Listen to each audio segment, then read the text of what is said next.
Shalom Bapak Ibu Saudara, sudah memasuki hari Minggu terakhir di tahun 2024.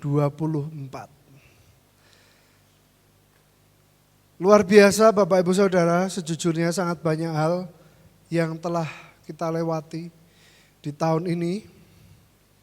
Mungkin semua orang punya yang namanya high and low. Dulu Bapak Ibu Saudara, setiap kami pelayanan di waktu saya sekolah di LA ataupun waktu kami pelayanan di Brazil, setiap kami pergi pelayanan, setelah pelayanan semua itu dikumpulin. Semua dikumpulin dan semua satu tim ini ditanya satu persatu. Pertanyaannya adalah, what is your high and lows? Highs and lows. Maksudnya apa? Hal-hal apa yang bikin kamu sangat excited, yang bikin kamu sangat berapi-api, atau hal-hal apa yang ternyata bikin kamu sedih atau harus memproses sesuatu. Karena Bapak Ibu Saudara, seringkali kami ini pelayanan ke tempat orang-orang miskin dan ke tempat rescue mission, di mana di sana itu penampungan orang-orang homeless. Ada dari anak kecil, dari baby sampai orang dewasa, orang tua, semua dikumpulkan di sana. Dan tiap kali setelah selesai pelayanan kita semua harus menceritakan highs and lows. Kenapa? Karena dengan kita mengingat hal-hal apa yang membuat kita bersemangat, excited, kita akan terus membawa bahwa, oh terima kasih Tuhan. Tadi saya pelayanan, ketemu anak-anak yang tadinya mereka bandel sekali, ternyata setelah mulai ada pendekatan, mulai ngobrol, anak-anak ini tertarik dengan cerita itu misalnya. Atau lows-nya apa? Ketika kita melihat orang-orang mereka benar-benar tidak punya tempat tinggal, mereka tinggal di satu gor basket kayak gitu, kasurnya semua dijejer. Mungkin hati kita terenyuh. Itu adalah sesuatu yang perlu diproses. Jadi setiap kali kita selesai, setiap kali kami selesai Bapak Ibu Saudara, kami semua disuruh menceritakan. Untuk apa? Untuk sebuah evaluasi. Gimana? Ya kami cerita. Kalau kami gagal, kami cerita tentang kegagalan kami. Kita akan cerita bahwa, aduh tadi aku merasa kok gagal ya. Aku mengajak anak-anak ini untuk yuk kita ikut permainan, ikut games.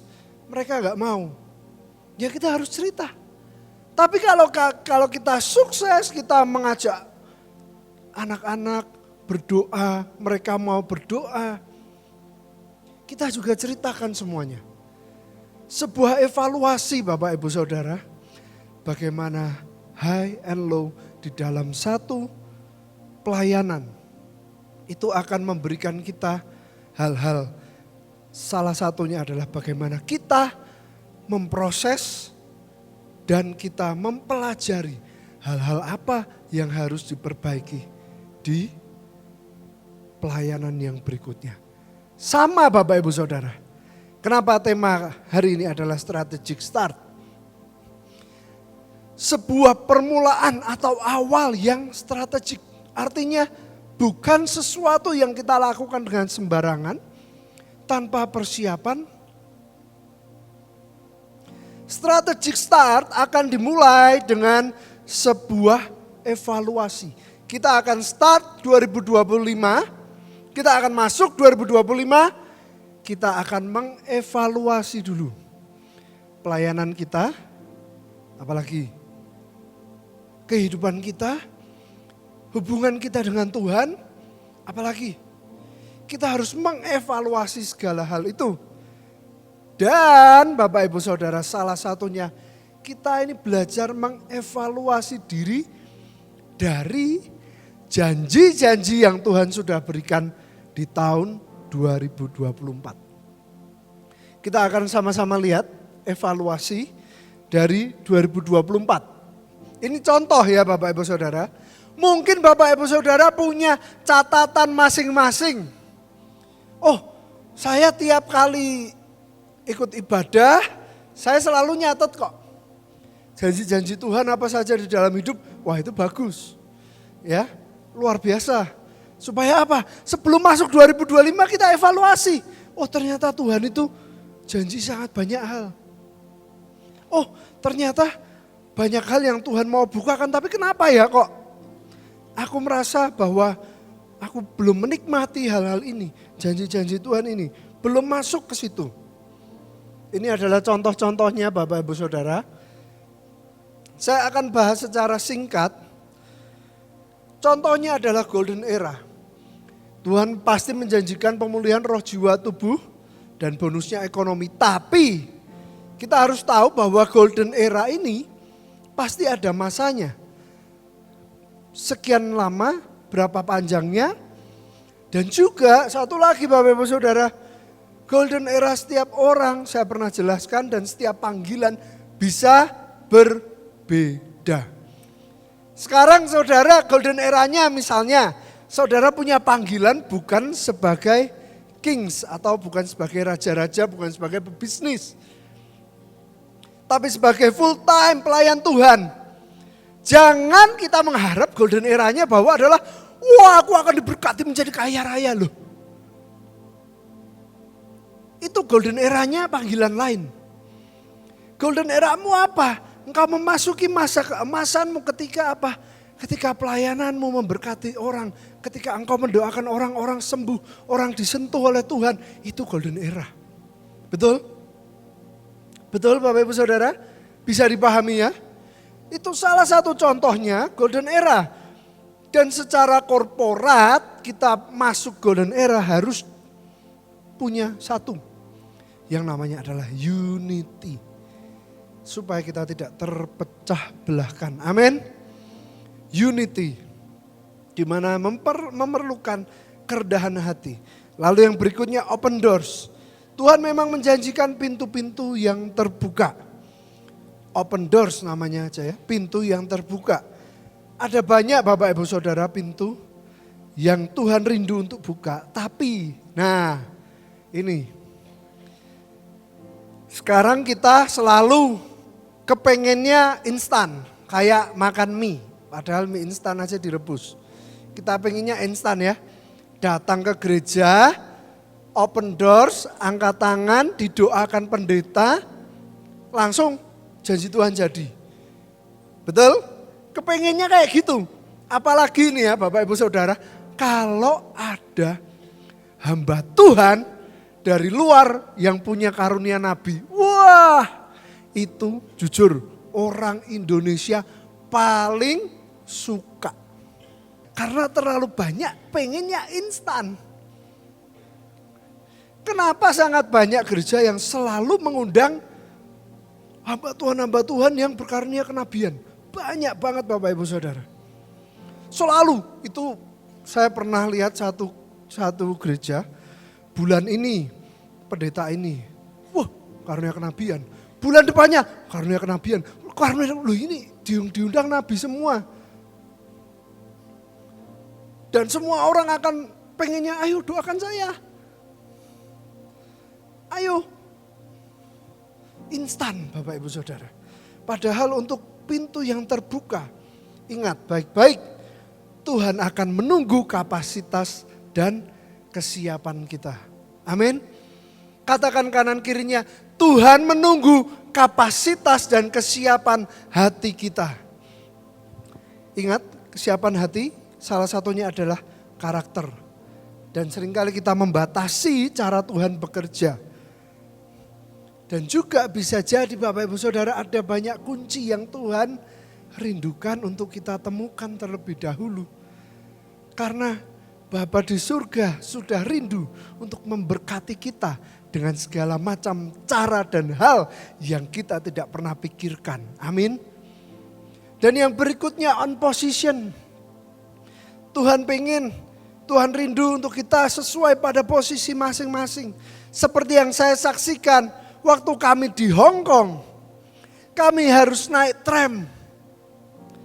Itu ya Bapak Ibu Saudara, selain naik tram, tiap kali kami naik MRT yang subway, kereta yang bawah tanah, itu kami harus mencari antrian yang kosong. Sama, kami harus cepat-cepat cari nih posisi yang pas. Karena apa? Karena kami traveling dengan Bumil dan Bocil. Jadi Bumil sama Bocil ini kalau keretanya lama, mereka perlu duduk. Dan di setiap kereta itu tidak selalu ada seat untuk priority di setiap gerbongnya. Jadi kami harus cari, antri kan, yang lain antri, kamu cari ke ujung. Mana ini yang kosong, tapi yang ada priority seat. Supaya Bumil dan Bocil bisa duduk. Sama Bapak Ibu Saudara, yang Tuhan pengen apa? Ayo, ke posisimu. Tuhan sudah menjanjikan segala macam hal, tapi Tuhan juga rindukan engkau berfungsi pada posisimu. Amin. Amin. Mari kita sama-sama untuk kita masuk ke dalam jalur destiny yang Tuhan rindukan. Jangan kita kabur terus. Amin. Dan berfungsi dengan baik. Ya Bapak Ibu Saudara, saya juga pribadi bertahun-tahun saya sudah mencoba untuk kabur dari panggilan atau destiny. Akhirnya ditangkap oleh Tuhan lagi untuk masuk ke dalam jalur destiny yang Tuhan rindukan. Itulah Bapak Ibu Saudara, on position. Yang berikutnya bright and bloom. Tuhan menjanjikan kita terus bersinar dan merekah. Apakah kita sudah menjadi terang di tengah kegelapan? Lalu contoh lagi pesta kebahagiaan. Bagaimana kita rindu untuk sama-sama masuk di dalam pesta menyambut anak bungsu. Yang terakhir adalah Joyous Harvest. Nah ini Joyous Harvest yang paling terakhir yang baru saja kita lewati. Yohanes 4 ayat 36. Sekarang juga penuai telah menerima upahnya. Dan ia mengumpulkan buah untuk hidup yang kekal. Sehingga penabur dan penuai sama-sama bersukacita. Nah ini Bapak Ibu Saudara. Seringkali kita merasa bahwa menuai dengan bersukacita. Menabur itu pasti dengan air mata. Tapi ternyata di Joyous Harvest Tuhan menjanjikan yang berbeda. Menabur juga dengan sukacita, menuai juga dengan sukacita. Artinya apa? Tuhan sudah janjikan bahwa Dia akan mempersiapkan setiap benih untuk kita tabur. Amin. Amin. Artinya Bapak Ibu Saudara, ketika kita menabur dengan sukacita, kita juga menuai dengan sukacita. Full sukacita. Amin. Jadi dari awal menabur sampai akhir full sukacita. Tidak ada air mata. Itu yang Tuhan janjikan. Jadi Bapak Ibu Saudara, yang pertama jangan kita biarkan si jahat mencuri sukacita dan damai sejahtera. Karena kita akan menuai, menabur bersama-sama dengan Tuhan, dengan sukacita. Bapak Ibu Saudara, kenapa kita harus mengevaluasi janji-janji Tuhan ini? Setelah ini keluarkan catatan pribadi masing-masing dan tulis. Tuhan, apa yang harus dievaluasi sebelum melewati tahun 2024? Bapak Ibu Saudara tahu semua perusahaan, semua organisasi sebelum mereka ganti tahun, mereka akan mengevaluasi segalanya. Supaya apa? supaya memasuki tahun baru with a strategic start, dengan awal yang penuh dengan strategi, dilakukan dan dikerjakan, bukan hanya sekedar pergantian tahun yang biasa. Yang berikutnya saya bagi menjadi 3. Yang kedua, tahun 2025 waspada terhadap penyesatan. Penyesatan yang saya ceritakan adalah bukan hal penyesatan yang viral atau pengajaran yang di internet, pengajaran-pengajaran yang diviralkan dan segala macam, bukan. Bahaya penyesatan Bapak Ibu Saudara yang lebih mengerikan adalah di sini dan di sini. Di perasaan dan di pikiran. Karena apa? Karena si jahat akan membuat kita untuk kita tidak bisa melihat apa yang Tuhan kerjakan, apa yang Tuhan lakukan. Bahaya penyesatan di tahun 2025 adalah kita tersesat di dalam terang. Kalau tersesat di dalam gelap itu mudah ya Bapak Ibu Saudara. Kalau ini sekarang semua lampunya mati, semua pintunya ditutup, jendelanya ditutup. Terus Bapak Ibu Saudara suruh berdiri, cari jalan keluar. Kira-kira gimana? Akan semua nyalain HP karena mencari terang. Lalu kalau tersesat di dalam terang itu seperti apa? Almarhum Bapak Petrus Agung Purnomo, beliau pernah berkhotbah.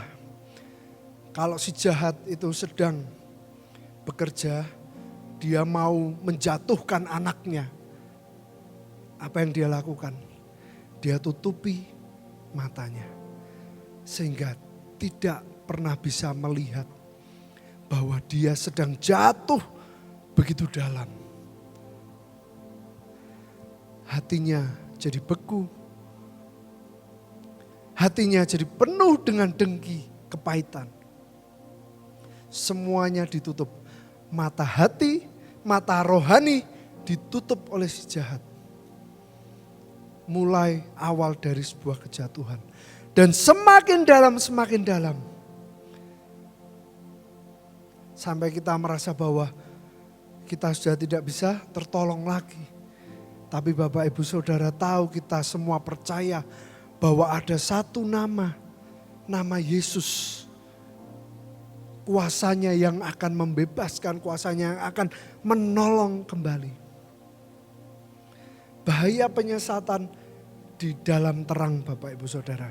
Salah satu contohnya adalah driven by routines, atau kita sudah mulai hidup kita disetir dengan kerutinitasan. Ini menjadi sesuatu yang kita rasa biasa. Karena apa? Karena yang namanya sudah rutin. Oh, aku sudah biasa gini. Sehingga kita sudah mulai mengabaikan suara Tuhan, mengabaikan keinginan Tuhan.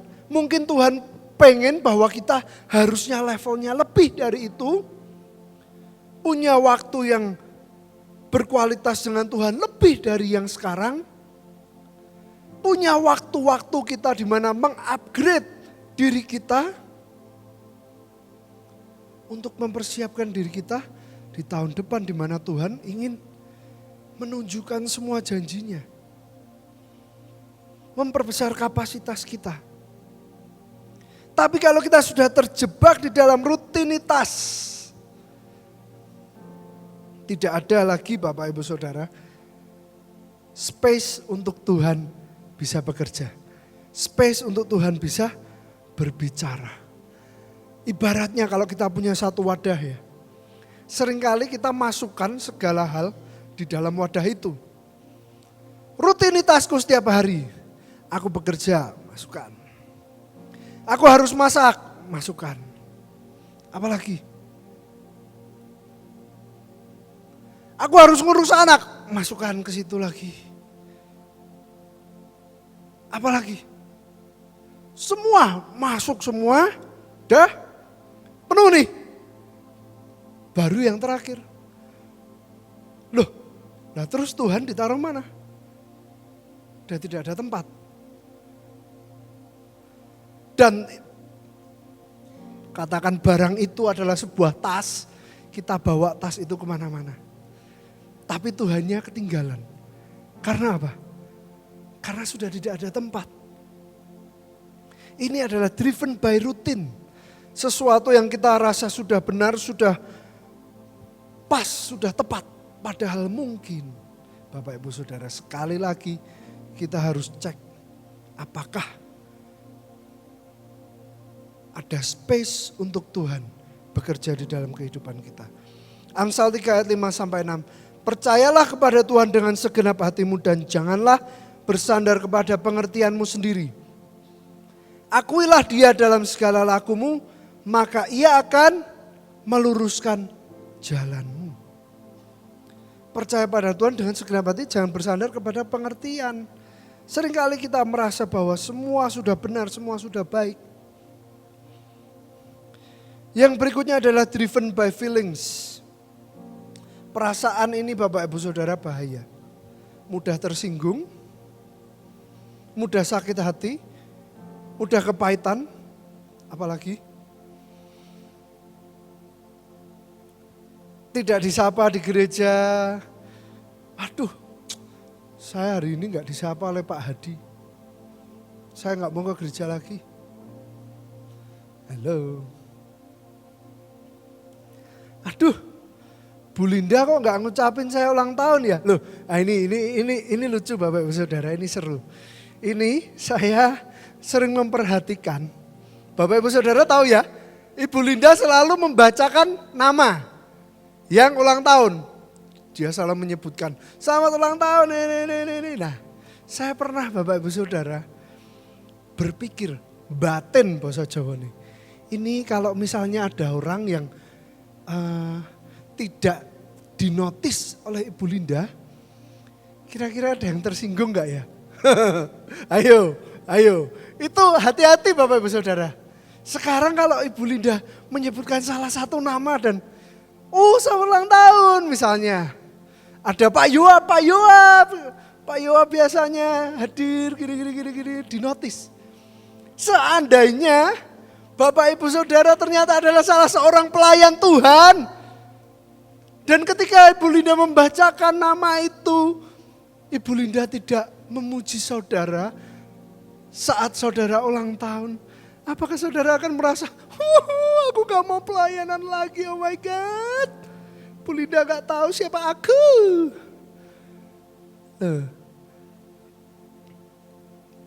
Bahaya Bapak Ibu Saudara. Driven by feelings ini mengerikan. Dan satu hal yang paling berbahaya di antara semuanya adalah asumsi. Katakan kanan kirinya, asumsi. Asumsi Bapak Ibu Saudara, ini sangat mengerikan.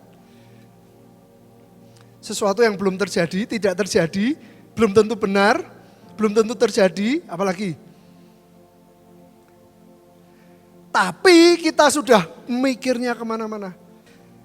Amsal 28 ayat 26, siapa percaya kepada hatinya sendiri adalah orang bebal.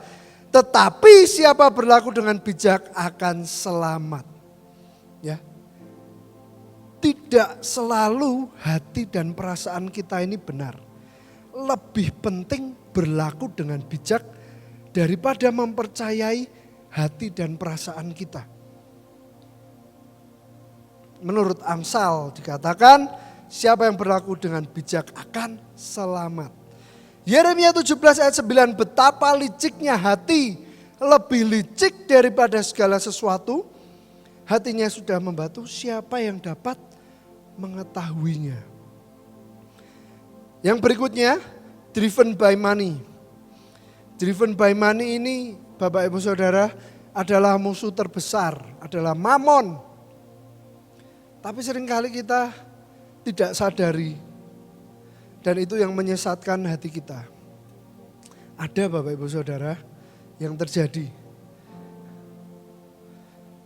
bahwa seseorang, oke, aku akan menyupport pelayananmu, gerejamu.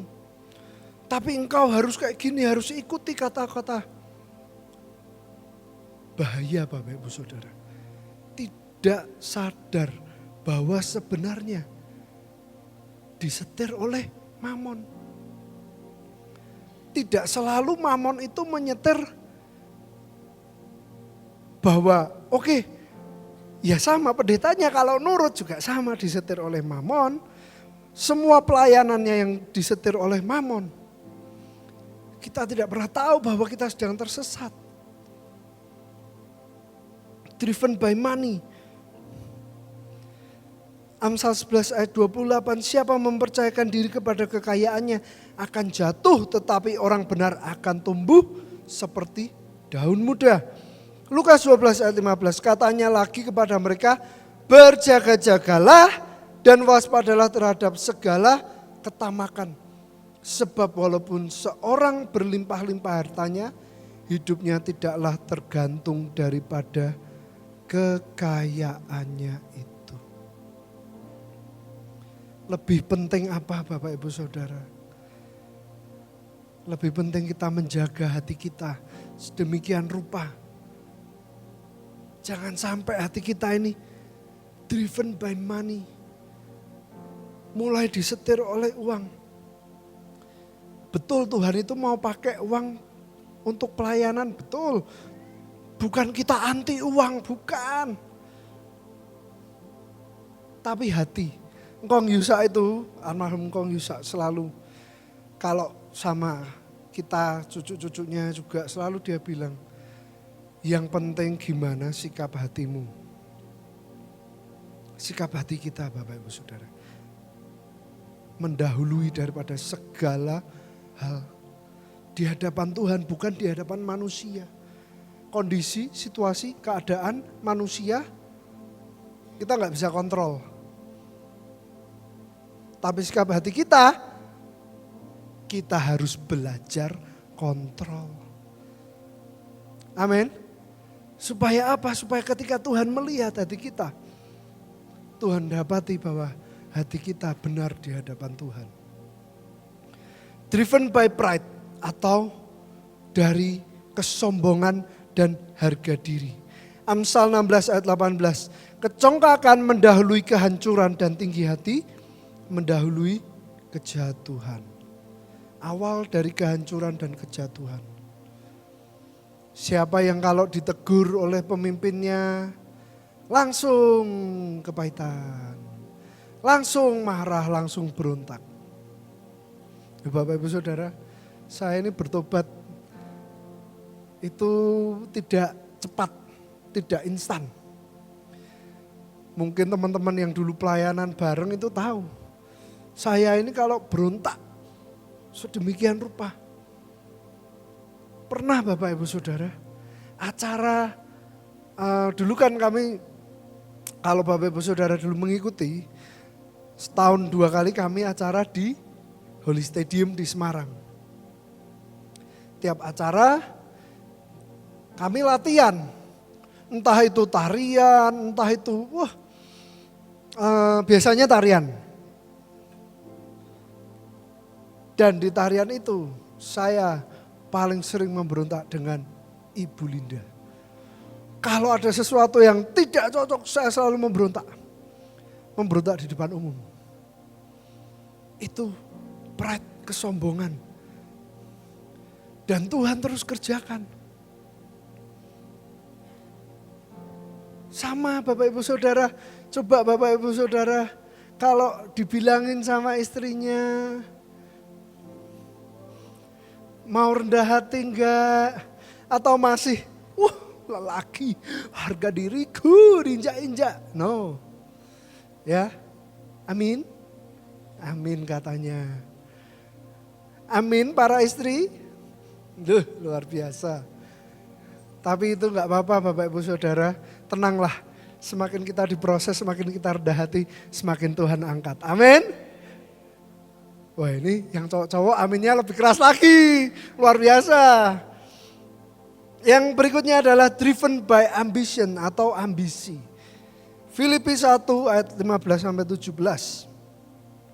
Ada orang yang memberitakan Kristus karena dengki dan perselisihan. Duh, ngeri ya. Memberitakan Kristus tapi karena dengki dan perselisihan. Dasarnya dengki, dasarnya kepahitan, berkedok memberitakan Kristus. Berkedok Kristus, berkedok Injil, berkedok gereja, berkedok persekutuan. Mengerikan. Tetapi ada pula yang memberitakannya dengan maksud baik. Mereka ini memberitakan Kristus karena kasih. Sebab mereka tahu bahwa aku ada di sini untuk membela Injil, tetapi yang lain karena kepentingan sendiri dan dengan maksud yang tidak ikhlas. Sangkanya dengan demikian mereka memperberat bebanku dalam penjara. Mengerikan Bapak Ibu Saudara, kalau orang sudah punya ambisi, punya uang, punya kedudukan, dengan mudah mereka akan bikin segala yang dia inginkan dengan kedok memberitakan Kristus, tapi awalnya karena kepahitan, karena benci. Akhirnya bikin gereja baru, akhirnya bikin persekutuan baru, padahal yang Tuhan kehendaki unity.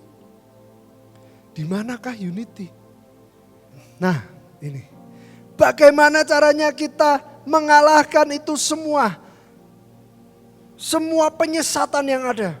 Efesus 4 ayat 27. Dan janganlah beri kesempatan kepada iblis. Dalam The Passion Translation-nya, don't give the slanderous accuser, the devil, jangan beri si jahat an opportunity to manipulate you. Kesempatan untuk memanipulasi kita. Si jahat punya banyak cara yang dia ingin lakukan untuk memanipulasi kita. Pikiran, perasaan, situasi, kondisi. Tapi Efesus katakan apa? Jangan beri kesempatan. Caranya gimana? Takut akan Allah dan kerendahan hati. Itu yang akan terus menjaga kita. Amin. Yakobus 4 ayat 7 katakan, karena itu tunduklah kepada Allah dan lawanlah iblis. Maka ia akan lari daripadamu. Tanpa kita harus teriak-teriak. Tanpa kita harus mematahkan roh penyesat. Ketika kita sudah tunduk kepada Allah. Dengan segala kerendahan hati, kita menghadap Tuhan sekali lagi sebelum kita masuk ke 2025. Datang ke hadapan Tuhan dan sama-sama yuk bilang lagi, Tuhan ini aku, ini kami datang dengan kerendahan hati. Kami persilahkan Engkau bekerja di hadapan kami. Ada 2025, di hadapan kami ada tahun yang baru. Tapi kami mau masuki dengan kerendahan hati. Amin. Dan Bapak Ibu Saudara, yang terakhir adalah antisipasi. Strategic start selalu ada antisipasi. Ada satu cerita di Alkitab yang mana ini suatu hal yang sangat penting.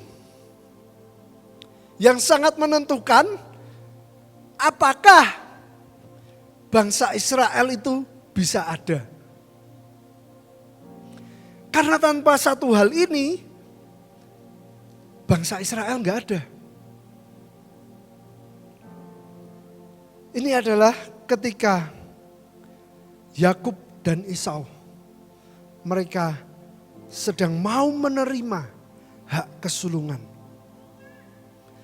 Bapak Ibu Saudara tahu, Esau menjual hak kesulungannya dengan semangkuk apa?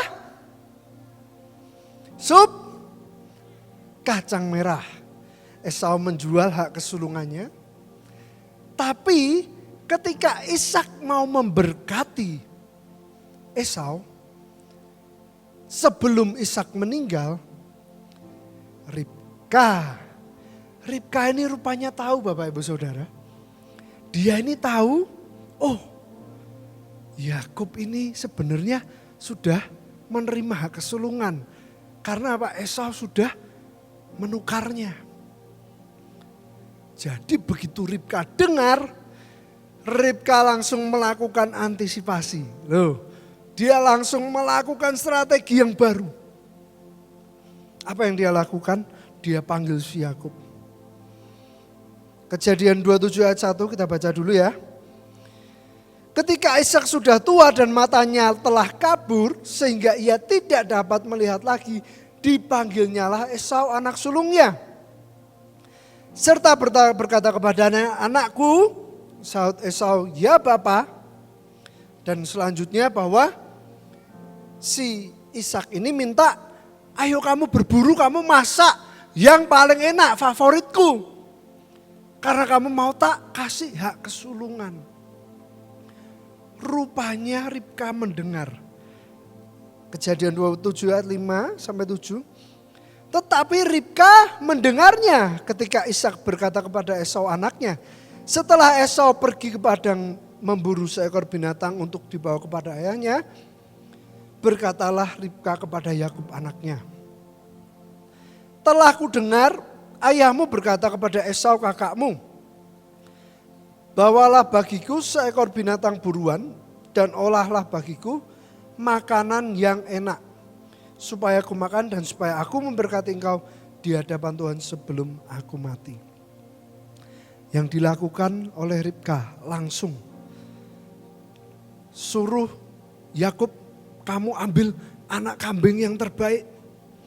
Langsung nanti bawa sini tak masak. Masakan favorit ayahmu. Loh, tapi gimana nanti kalau dia mau memberkati aku tahu, ayahku tahu dong. Aku bukan Esau. Yakub berkata kayak gitu, ternyata strateginya masih berlanjut. Tenang. Ribka ambil bajunya, pakaiannya Esau yang terbaik. Lalu Ribka ambil juga kulit anak kambing yang ditaruh di tangannya, dibalutkan di tangannya Yakub. Akhirnya ketika datang, Yakub pun diberkati.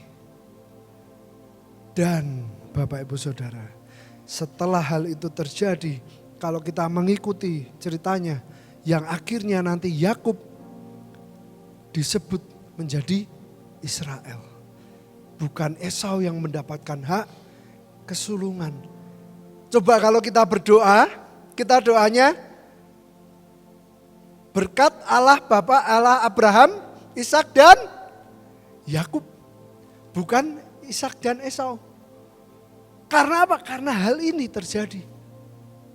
Sama Bapak Ibu Saudara, persiapan apa yang kita lakukan?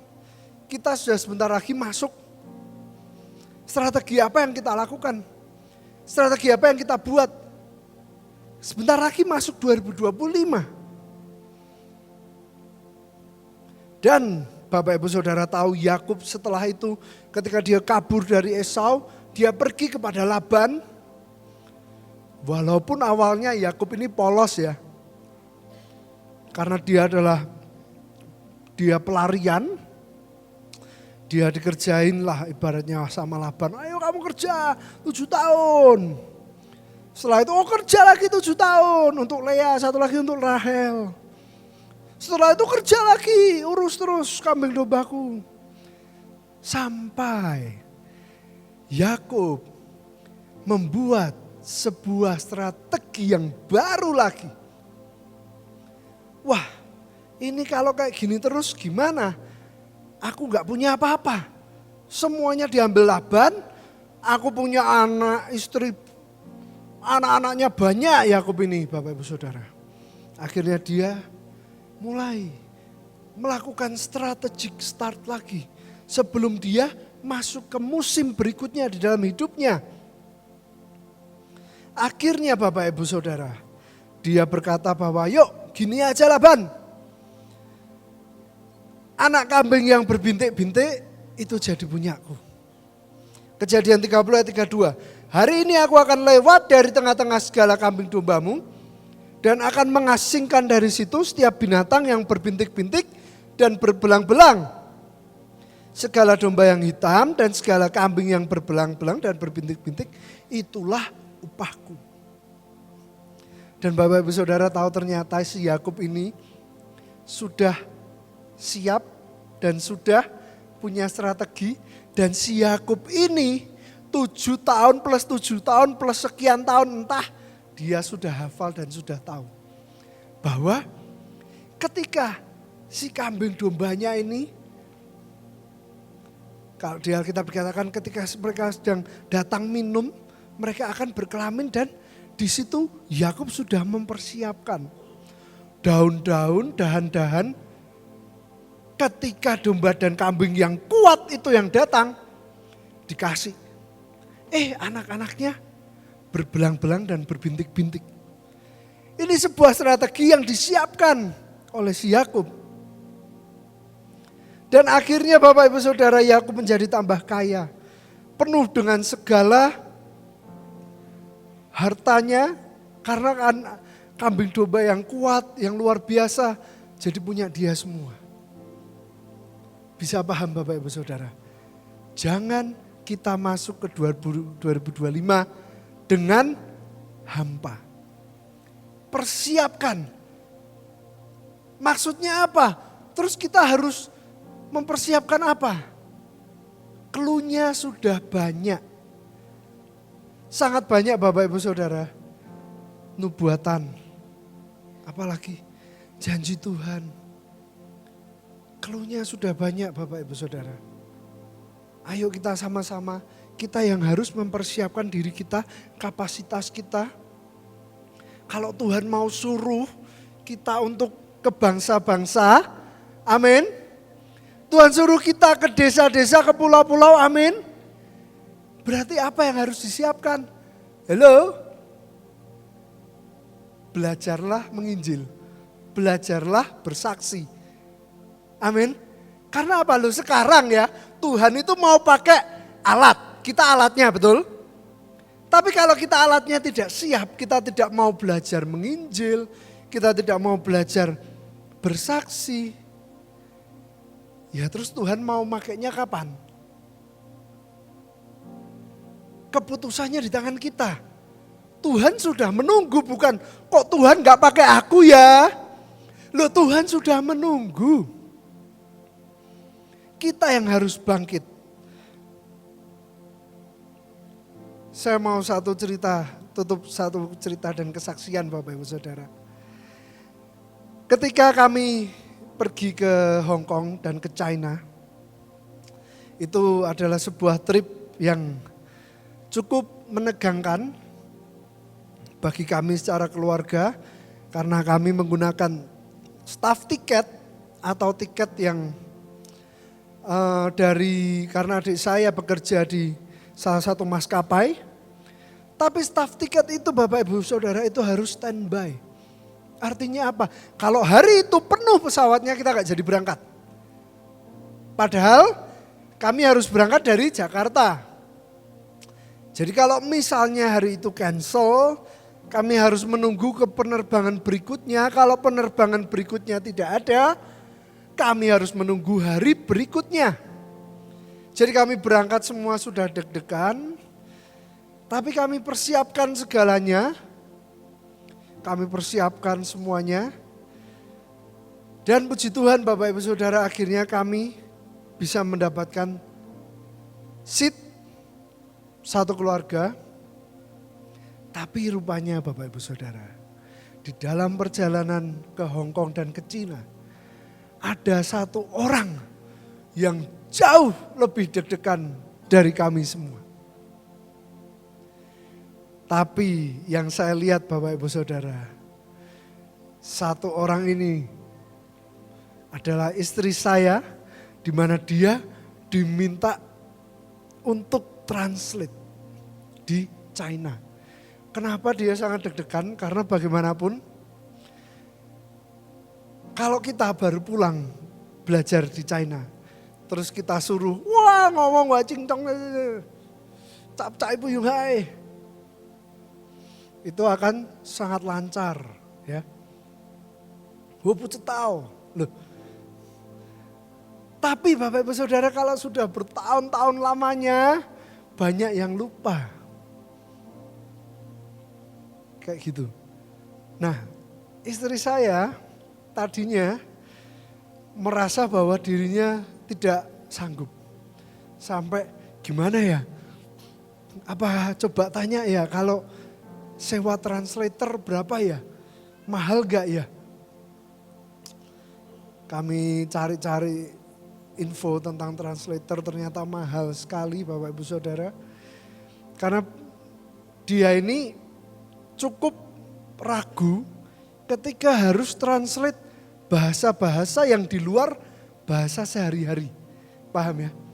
Jadi kalau misalnya nih Bapak Ibu Saudara ke Cina mau berbisnis, bahasanya harus tahu bahasa-bahasa bisnis.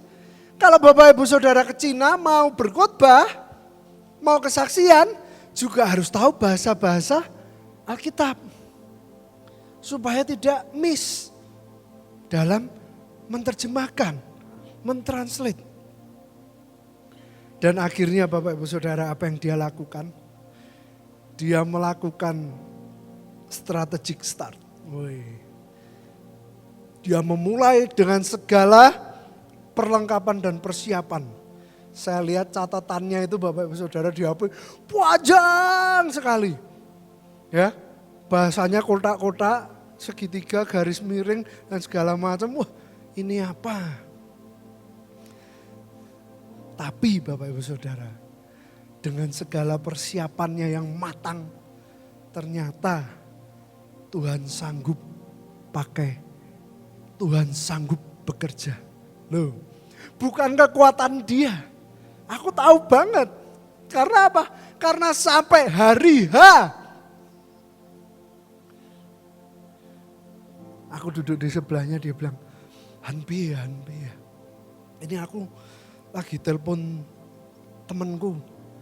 Ada temanku yang dia dulu pernah untuk translate di gereja. Kalau nanti doa, kalau nanti ada kesaksian dan segala macam, aku mau minta tolong dia. Dan Bapak Ibu Saudara tahu, Tuhan itu ajaib. Ajaibnya apa? Pas temennya ditelepon, ini kan kita itu di sana itu tiba-tiba itu disewakan bis. Kami juga kaget, wah ini kok naik bis ya, kayak gitu. Nah di bis itu sudah ditelepon, udah mau sampai, ya, oke nanti standby ya Ci. Dan apa yang terjadi Bapak Ibu Saudara? Pas sampai, pas dia bilang, Gap sorry ya, ini aku lagi ada buyer. Dia lagi jaga di toko lagi rame. Wah akhirnya turun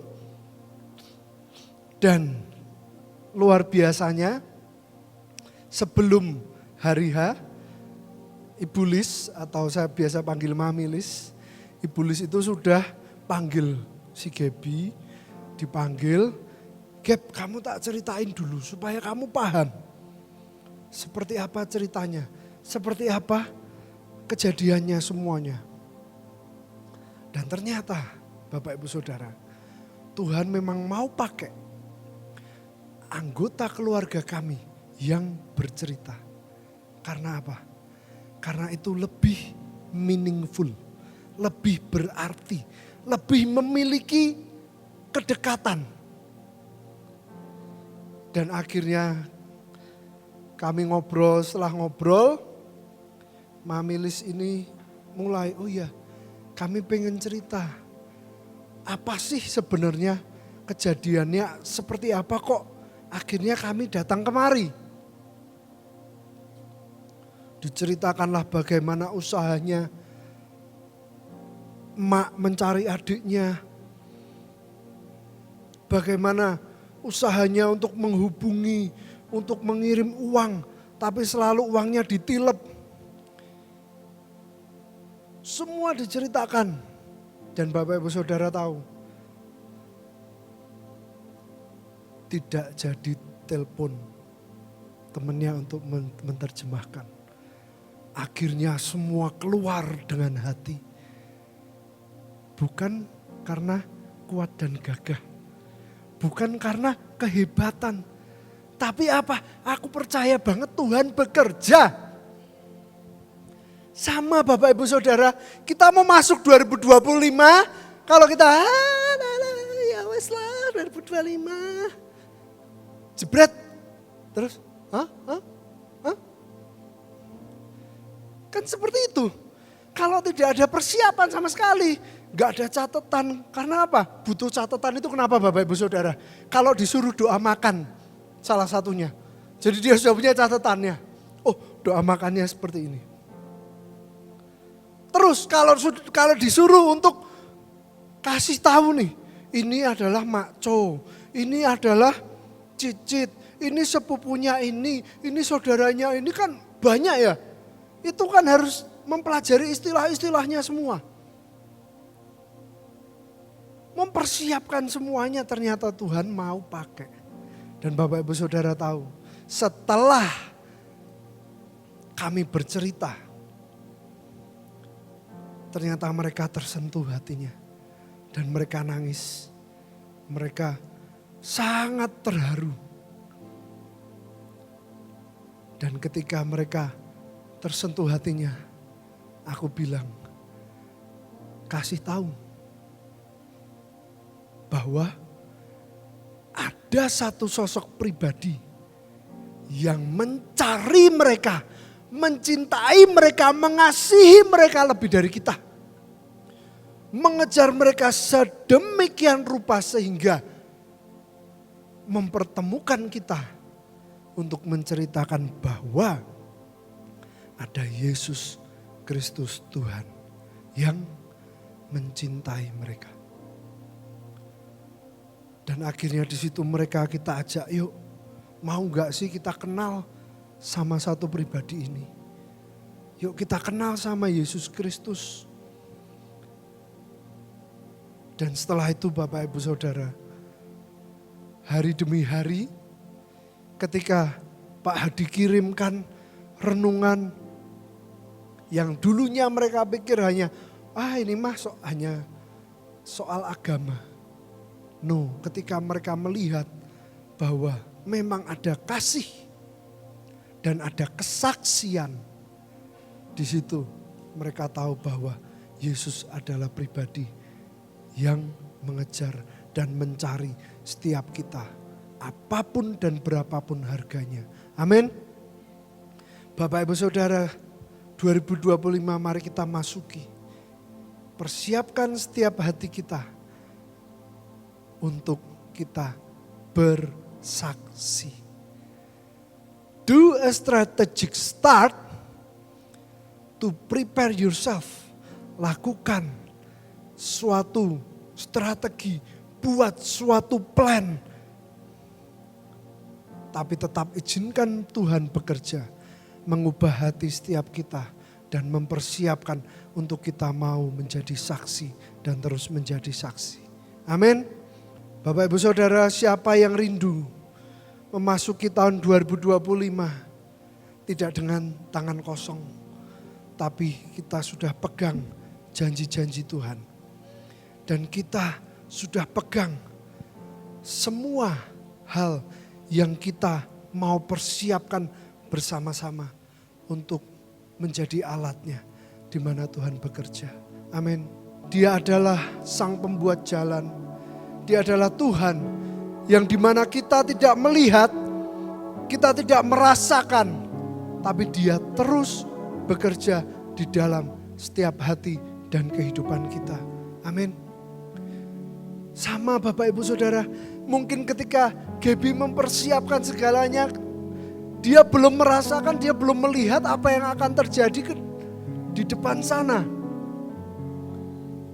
Tapi kalau dia tidak mempersiapkan dirinya, Tuhan akan susah untuk memakai, untuk bercerita sedemikian rupa. Jadi Tuhan tidak pernah terlambat. Tuhan terus bekerja. Tuhan Kami deklarasikan Engkau Master of Breakthrough, Engkau Waymaker, Engkau Allah yang membuka jalan. Kami percaya Tuhan. Berikan kami roh iman. Ketika kami tidak melihat, ketika kami tidak merasakan, tapi kami terus percaya. Berikan kami roh iman. Biar kami masuk 2025 dengan iman yang kuat. Dan biar kami masuk 2025 dengan hikmat dan kebijaksanaan seperti ketika Engkau berikan itu kepada Salomo. Karena kami tahu Tuhan, kekuatan kami tidak akan cukup, kesanggupan kami tidak akan cukup. Tapi hikmat kebijaksanaan yang daripada-Mu Tuhan, itu yang akan membantu, membawa kami. Terima kasih Tuhan. Kami mengucap syukur untuk malam hari ini Tuhan. Kami mengucap syukur Tuhan. Dan kami terima yang terbaik yang daripada-Mu. Dengan kerendahan hati dan takut akan Tuhan, kami akan bersama-sama menyambut 2025. Di dalam nama Tuhan Yesus Kristus, semua yang sepakat katakan, amin.